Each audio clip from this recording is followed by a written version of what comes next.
Do you know that there was a war that shook the Yoruba Kingdom for over a decade? The Kiriji War lasted for 16 years. It was a battle between the Ijeshas, Ekiti and other allies and the Ibadan Empire. For more insight on the causes of the war, kindly check the previous video. Today's video will provide insight into who facilitated the war and how the war ended. Without a doubt, the Kiriji War was fierce and it gave rise to several legendary individuals whose names cannot be forgotten in Yoruba history. It is only normal to take some moments to celebrate these heroes, their bravery, leadership, and commitment. One of these legends is Ogedengbe Agbogungboro.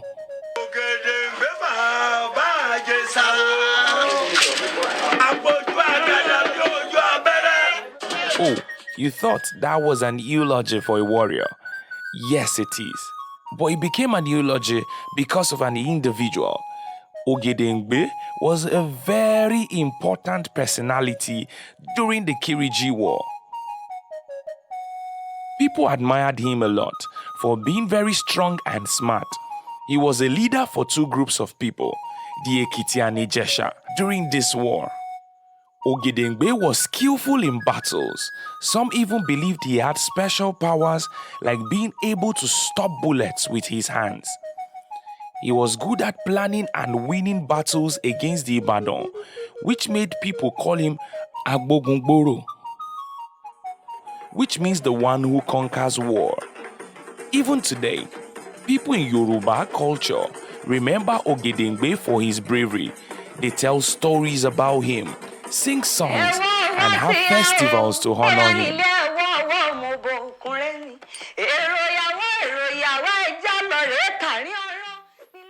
Another legend we can't help but celebrate, Fabunmi Okemesi. He was a very brave and important person from the Ekiti group. People admired him because he was a strong leader who fought really hard to protect his home from the Ibadan people. During the war, Fabunmi showed amazing leadership. He inspired his soldiers to keep going, even when it was very tough to fight against Ibadan. Another legend is Balogun Kuku. He was a very key figure on the side of the Ibadan faction, known for his military expertise and leadership in the Kiriji War. Balogun Kuku, whose brilliance was evident in his ability to adapt to changing battlefield dynamics. He employed advanced military tactics and made use of the modern firearms introduced by the Europeans, which gave the Ibadan faction a significant advantage. Today, his contributions to the Ibadan cause are still acknowledged. While Ogedengbe Agbogungboro, Fabunmi Okemesi, and Balogun Kuku are among the most prominent figures associated with the Kiriji War, there were indeed other significant legends and notable individuals who emerged during this historical conflict. There are still a few more. One of them was Obalufon Alayemore. He was a leader from the Ijesha faction who played a crucial role in the defense of the Ijesha territory. Lisa of Otun Ekiti, also known as Lisa Labinjo, also played a significant role in the Kiriji War. What made her a legend was that she was a courageous woman. In the ancient Yoruba land, women were considered weak and they were not allowed to participate in dangerous events like war. Lisa Labinjo was an exception.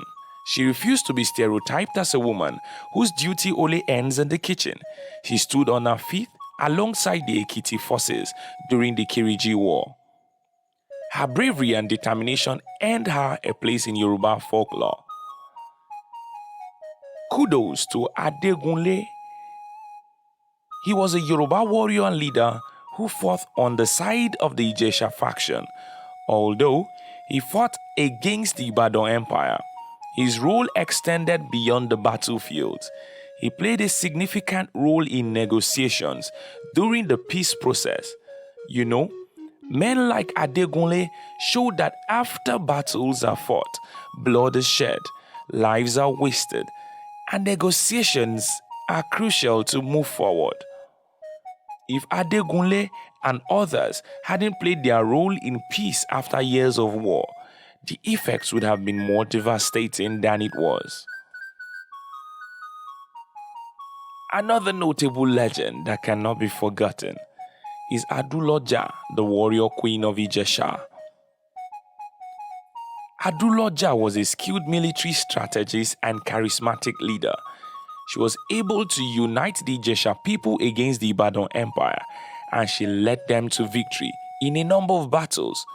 One of Aduloja's most famous exploits was her victory over the Ibadan army at the Battle of Ose. Aduloja led a small group of Ijesha warriors against a much larger Ibadan army. The Ijesha warriors were outnumbered, but they were able to defeat the Ibadan army through their bravery and skill. After many years of throwing swords and shooting guns at each other, the Ekiti-parapo War ended in a stalemate in 1893. Both sides had suffered heavy casualties, and neither side was able to gain a decisive victory. To understand how this protracted conflict came to an end, you need to understand the events leading up to the signing of the Treaty of Peace at Kiriji in 1886 and its implications. The truth is that by the mid-1880s, the Kiriji War had exerted a heavy toll on all factions involved. The Yoruba Kingdom had endured years of conflict, and European colonial powers were exerting increasing influence in the region. The Ibadan Empire was facing increasing pressure from the British colonial government. The British government wanted to prevent the Ibadan Empire from becoming too powerful, and they were providing support to Ijesha and Ekiti. The Ijesha and Ekiti people were also able to maintain their morale and determination throughout the war. The Ijesha and Ekiti people were united behind their leader, Aduloja, and they were determined to defend their kingdom from the Ibadan Empire. Also, the Ibadan army was becoming increasingly demoralized. The Ibadan army had suffered heavy casualties, and they were unable to make any progress against the Ekiti-parapo. So, recognizing the futility of continued bloodshed, leaders from the Ibadan, Ekiti and Ijesha factions came to the realization that a negotiated settlement was the only viable path forward.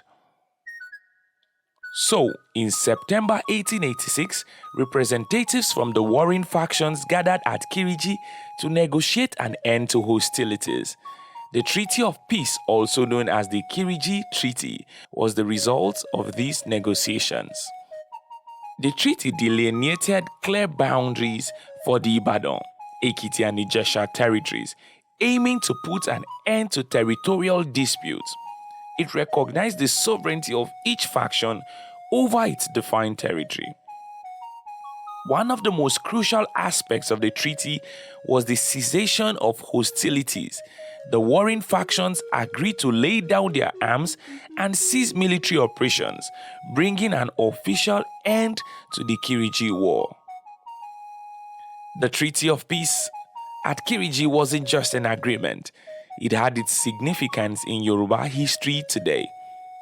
The Treaty of Peace brought an end to a devastating conflict that had raged for over a decade, saving countless lives and allowing the Yoruba people to begin the process of healing and rebuilding.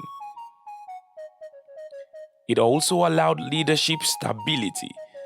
When each kingdom clearly defined territorial boundaries and recognized leadership, there was a restoration to a degree of leadership stability in the Yoruba region, reducing the likelihood of future conflicts. Imagine what would have happened if these kingdoms were still at war against each other. But that wasn't the end. The Kiriji War marked the beginning of a period of transition from pre-colonial Yoruba governance to British colonial rule. European colonial powers had closely observed the conflict and now sought to assert their influence in the region. And as a popular adage says, when a wood finishes burning, it leaves its ashes behind. That's the same thing that happened after the war. The Kiriji War had far-reaching consequences in Yoruba history. The war had weakened traditional Yoruba institutions and power structures, paving the way for the imposition of colonial administration. If the war had not started, the British would not seek to maintain order. That way, they penetrated the system and exerted influence over local affairs. The Yoruba Kingdom would have stood on its own without the interference of the British colonial. So, you can guess how the story ended. The end of the Ekiti-parapo War was a victory for Ijesha and Ekiti. They were able to maintain their independence from Ibadan, and it was able to emerge from the war stronger than ever before.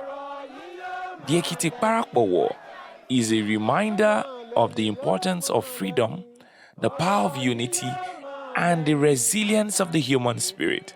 The war is also a reminder of the importance of fighting for what you believe in, even in the face of great adversity.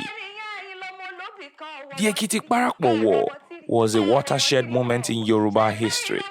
It marked the end of Ijesha's decline and the beginning of a period of renewed prosperity and growth. The war also had a significant impact on Ijesha and Ekiti culture and society.